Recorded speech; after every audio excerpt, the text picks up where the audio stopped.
Hello, good afternoon. I'm Nick Stone and I'm a member of the ALAC group, the Asperger's London Area Group, and I'm also a peer support facilitator at the Autism Hub Islington.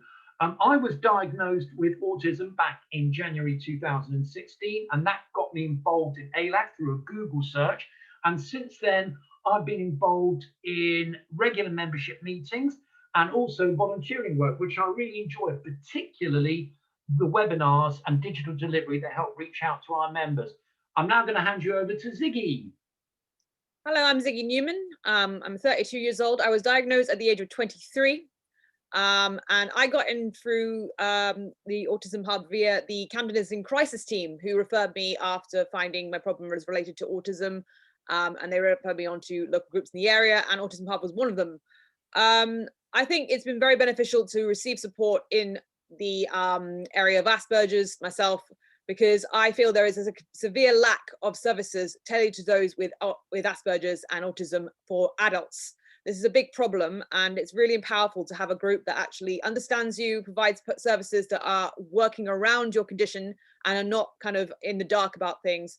And also to have someone to just be there in the case that there are really limited services for those with Asperger's, especially those who are not those categorized as having a learning disability. Ziggy, good point there. And I really want to talk about inequality. I am concerned that autistic people in Camden and across North London are not getting equal access to services. Things like healthcare, health advice, education, training, welfare benefits. This is because of people's understanding of how the system works, how they can make contact, whether they can work through advocates. And I think this is an inequality issue that needs to be addressed. And Ziggy's going to talk a little bit about that in the problems and what we can do to find solutions. As an autistic adult, I have really particularly struggled with employment in my life. It's very, very sad to hear that despite having a very good record for education and getting various qualifications, including a degree from City University London, I have struggled in employment massively, including being bullied and ridiculed by my boss for my condition. It is actually very unfortunate that employment is such a big issue for those autism, with only 50% of those with autism being in employment. Despite that figure being in place, there is hardly any services for those related to employment for autism.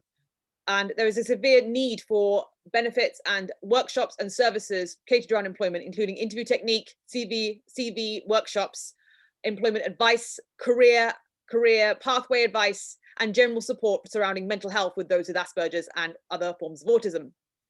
It's also worth bearing in mind that also things like benefits, such as the PIP system, is extremely flawed.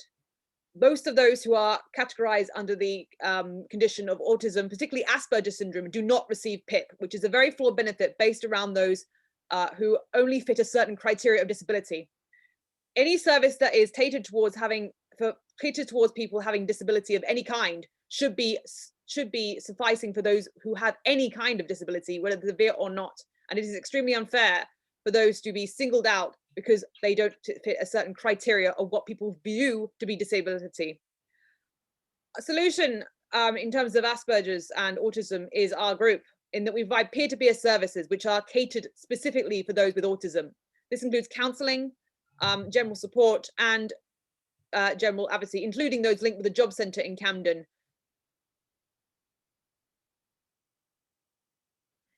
It's also very important to have the voice of Asperger's syndrome and autism in both Islington, Camden, and other parts of North London. Without that, we would not have the ability to have the pure, honest truth of what it's like to have Asperger's. It's been very, very difficult to find that what people view, especially in the media, is actually a complete stereotype of what actually is the reality of living with this condition. Thus, it's very important to have a group that is based around those who actually feel they have the condition, who can provide that honest voice, that honest tale, and that honest resources that is actually needed without resorting to stereotype, and also what we actually feel autism actually is when actually it's not. Ziggy, thanks for that. And I want to finish by saying that this is crucially about peer-to-peer support. The ALAG group is run by autistic people for autistic people, and I also include people with Asperger's. I'm a trustee. I've been delighted to be asked to be a trustee to get more autism people represented in the trust. And also the drop-in service that we provide at the Autism Hub Islington is provided by autistic people for autistic people. So I'm really pleased that we as autistic people are involved not only in receiving these important services, but we're also involved in shaping them and delivering them. Thank you very much from Ziggy and me.